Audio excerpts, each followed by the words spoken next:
big things in your book. What's the ultimate food upgrade, and even an anti-aging food that's a drug almost?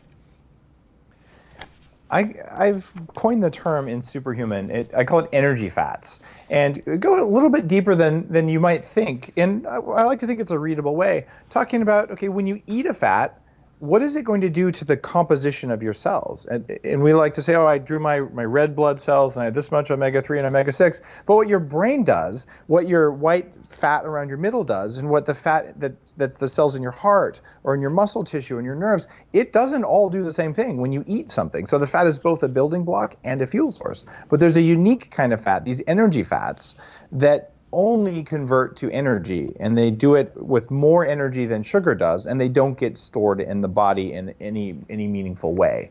And there's a broad category called medium chain fats, or medium chain triglycerides. Some medium chain triglycerides have that special energy fat. However, the most common and affordable medium chain fat, lauric acid, doesn't actually do that. Correct. So the one I recommend, I made it popular, is Brain Octane. It's part of Bulletproof Coffee. And this is the one that, in studies from UC San Diego, raises ketones higher than anything else, even if you had some rice or some sugar the night before, which isn't always a good idea. A little bit of carbs, not a problem. Right? You don't have to be on a zero-carb diet forever. Just don't be on bonker sugar diet. But if you put these energy fats in your coffee in the morning, you pour it on your salad at lunch, what happens is your energy levels go up in a very noticeable, profound way. And when your ketones boost a little bit in your blood, there's two things that really shift. One is called CCK, and this is the satiety fullness hormone. And the other one is called ghrelin, which is the hunger hormone. So if you get your ketones up to 0.48, which is below the keto bro nutritional ketosis, I haven't had any carbs in a year kind of guys, what you're going to get is your CCK goes up and your ghrelin goes down, and all of a sudden you don't care about the bagel, and the willpower you think it takes to skip breakfast is gone. There's no willpower. And if you pour that stuff in your coffee in the morning, the bagel loses its siren call at 10:30. You don't want the bran muffin. You just don't care. And someone puts it in front of you, the big Krispy Kreme donuts, you're like, yeah, I have no desire for this, which is a very different thing than my 300-pound life, where I'd sit there in the meeting and go, I am a good person. I am going to resist this donut with all of my willpower. And then I'm like, I'll just have half the donut, right? And you will lose if this is how you're doing it. And that's the secret there is, if you learn intermittent fasting, make metabolic flexibility, or use energy fats, you don't have to think about food all the time.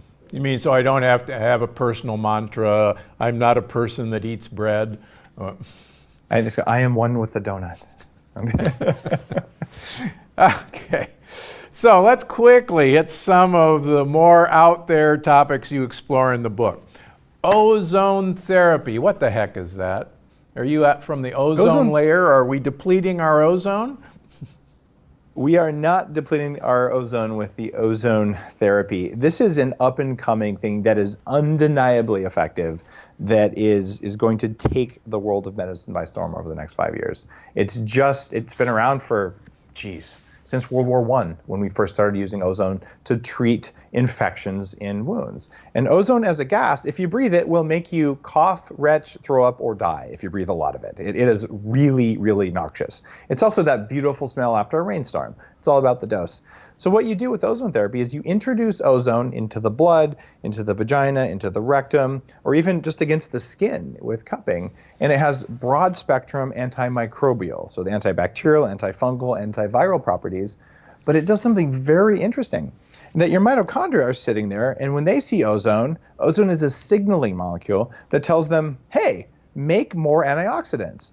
And the mitochondria that are not capable of making more antioxidants, those are the old weak ones. And you know what they do? They die. They get out of Dodge, and fresh new young ones form in something called mitochondrial autophagy. The old ones die and get replaced. Or mitobiogenesis, or mitogenesis are the other terms for that. So what I'm saying here is that for people like me who had toxic mold poisoning or Lyme disease or aging, at regular exposure in a medical setting to ozone will tell your cells in a very strong way, like an intermittent or like a high intensity interval training, like a strong exercise for your cell membranes. This is something that brought me back from serious brain fog, from mold poisoning. And I have seen thousands of people who are really ill, as well as people who just use it prophylactically. For me, I get off an airplane, I come home, and I do ozone therapy. And you know what? It tells my cells, here's some oxygen, here's some extra electrons, and you better behave yourselves. And if not, get out of the way. Wow. So cupping, that odd practice, increases ozone, huh? Well, cupping only works if you're pumping ozone into cupping, into the cup itself. So you can have a cup with an ozone tube coming off a generator. And this sounds like, Dave, what are you talking about?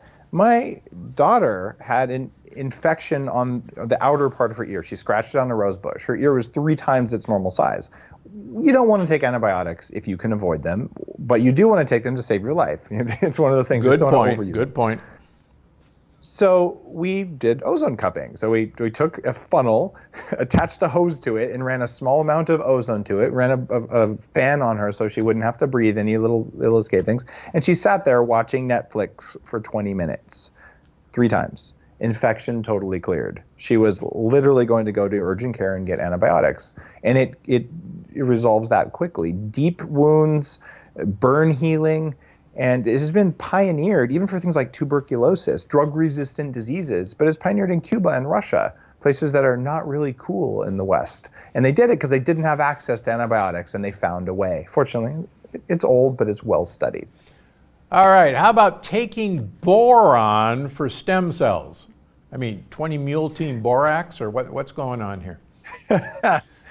It turns out that stem cell exhaustion is one of the 7 pillars of aging. And the deal is, if you look in Superhuman, there's just 7 things that now we understand are happening with aging. And think about your car. If you were to change the tires regularly, but not the oil, your car is not going to last very long. You change only the oil, but not the tires, you got to do all of them at least a little bit. You don't have to be perfect there. And as we age, we start losing tissues because we run out of stem cells, and the stem cells aren't very good. So what if you could prop up and enhance and make your stem cells healthier? It turns out there are studies showing boron can do this. And there are different forms of it, but yeah, the 20-mule-team borax is not food grade, but you can get food grade boron supplements that are better. But there are people who use, for instance, a borax bath, and there are even borax suppositories for yeast infections in women, vaginal suppositories, that are noticeably effective, but those aren't the best ways to get it. So I would say look at a boron supplement, because the studies show if you want your stem cells to be around 20 years from now, you're going to need some boron. Plus, bone density is always your friend, and you need boron for that too.